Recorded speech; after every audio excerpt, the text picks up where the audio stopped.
You know, it's kind of funny. My mom has pictures of me when I was about 2, like from the time that I could walk, where I bandaged up all the stray dogs in the neighborhood. So I don't think there was ever any doubt about whether or not I was going to be a physician. It was just something that was understood.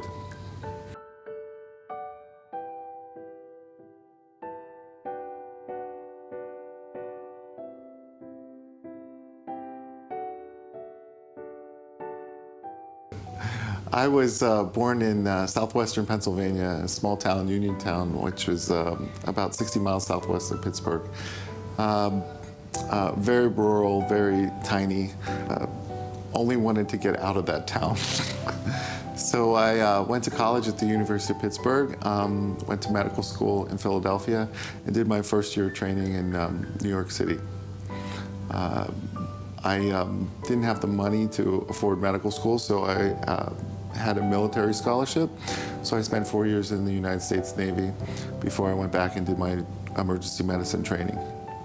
Pretty much my entire adolescence and early adulthood was all about getting into medical school, being in medical school, graduating from medical school, and actually becoming a doctor. The military experience was sort of a necessity because my father was a school teacher, didn't make very much money, and I did the very first year of medical school on my own, and at the end of that year I was about $150,000 in debt. And if you multiply that times 4, I just didn't think I could tolerate that much debt. When I finished my first year of postgraduate training, I had to go back into the military to do my quote-unquote payback time. That was actually very unexpectedly rewarding because I got the opportunity to practice medicine before I completed my training. So I actually got to take care of people without the help of an attending physician or someone else to go to for guidance. So I had to become responsible for patients' lives early on, and that's served me well up until this point. I went to Fort Sam Houston in Texas, where it's 110 degrees in the shade. Wore military fatigues, learned how to shoot an M17, clean it, take it apart, and put up a field hospital. So put up operating rooms, x-ray equipment, and actually care for soldiers in the field. As part of that training, I was certified in advanced trauma life support. And when that training was over, I went back to the base. And they say, congratulations, you're now the emergency department attending physician, and your shift starts at 4 p.m.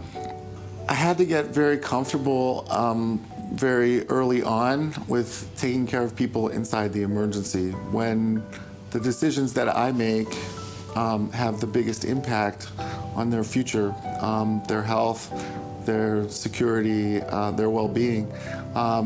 So I think that probably being in that position early on without a whole lot of experience sort of made me question every decision that I make,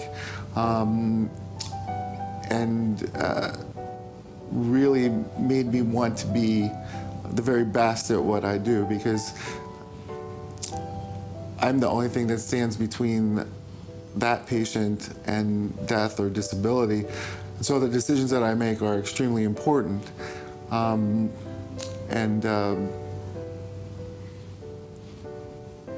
meaningful, actually.